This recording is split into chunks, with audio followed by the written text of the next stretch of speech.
என்பது இஸ்லாமிய மாதங்களில் புனித மாதங்களில் ஒன்று. புனித மாதம் என்று வருவதற்கு என்ன பொருள்? போர் செய்வதற்கு தடை செய்யப்பட்டிருக்கிற மாதங்கள் அது. புனித மாதம் என்றால் இந்த முஹர்ரம் மாதத்திலே கல்யாணம் செய்து விட்டால் என்னுடைய வாழ்க்கை நிம்மதியாக இருக்கும் அப்படின்னு நினைக்கக்கூடாது.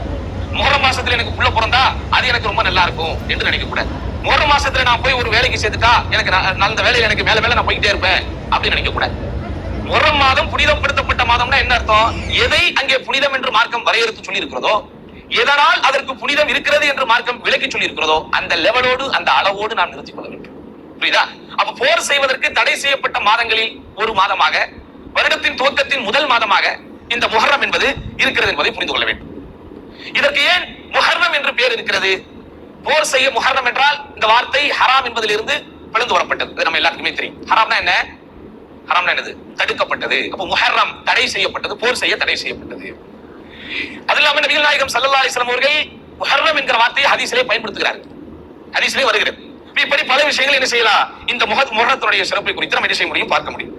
அருமை சகோதரர்களே, அரபு மொழி ரீதியாக இந்த மாதத்திற்கு ஒரு சிறப்பு இருக்கிறது. அரபு மொழி ஆரம்பமாக படிப்பவர்களுக்கு தெரியும்.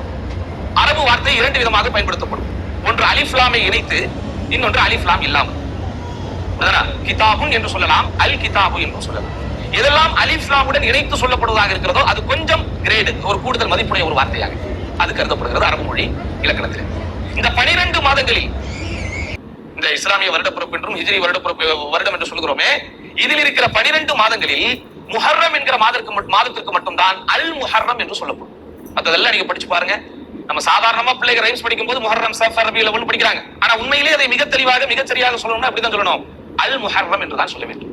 சஃபர், ரபியுல் அவ்வல், ரபியுல் ஆகிர், ரஜப், ஷாபான், ரமதான் உட்பட ஷவ்வால், துல்காத், அது எல்லாத்தையும் நீங்க பாருங்க, எதுவுமே அலிஃப் லாம் கொண்டு ஆரம்பிக்கப்படாது. ஆரம்பத்தில் அலிஃப் லாம் வராது.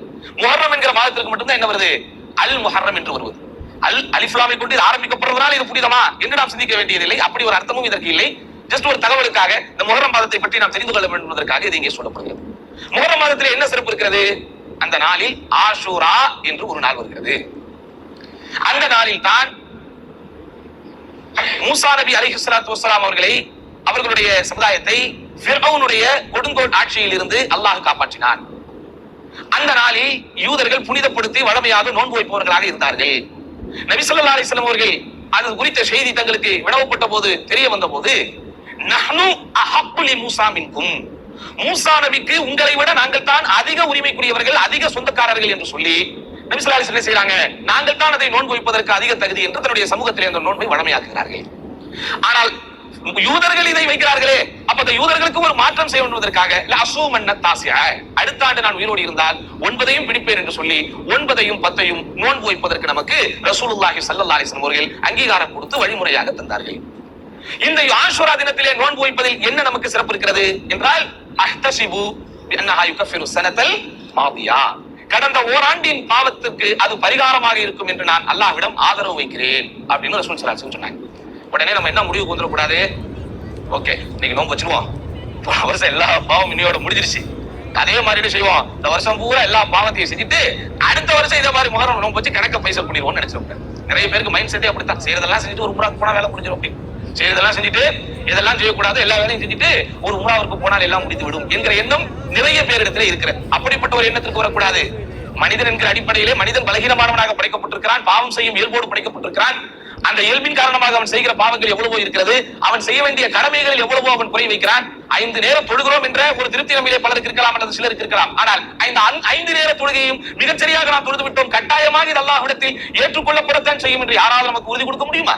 அந்த தொழுகையை எவ்வளவு குறை வைத்திருப்போம், நம்முடைய இஹ்லாஸில், நம்முடைய தக்வாவில் எவ்வளவு குறைகள் வந்திருக்கும், நம்முடைய அந்த உது செய்யக்கூடிய விஷயத்திலே எவ்வளவு குறைகள் வந்திருக்கும், அந்த நியத்தில் எவ்வளவு குறைகள் வந்திருக்கும், அந்த ருக்குன்களை நிறைவேற்றுவதில், அந்த தொழுகையினுடைய அந்த ஆழ நீள அகலத்தை எல்லாம் முறைப்படி செய்வதில் எவ்வளவு குறைகள் வந்திருக்கும். இதெல்லாம் மன்னிக்கப்படணுமா இல்லையா? அப்படிதானங்க? அப்ப இது போன்ற தவறுகளுக்கும் இது போன்ற இயல்பான மனிதனுடைய பலகீனம் என்கிற அடிப்படையில் ஏற்படக்கூடிய இந்த எல்லா பாவங்களும் மன்னிக்கப்படுவதற்குரிய ஒரு வாய்ப்பாக இது போன்ற ஒரு சூழ்நிலைகளை, இது போன்ற ஒரு சிறப்புக்குரிய விஷயங்களை நபிகளார் ஸல்லல்லாஹு அலைஹி வஸல்லம் அவர்கள் நமக்கு கற்றுக் கொடுத்திருக்கிறார்கள். இதைதான் நம்ம என்ன செய்யணும்? இந்த முஹர்ரம் குறித்து தெரிந்து கொள்ள வேண்டும்.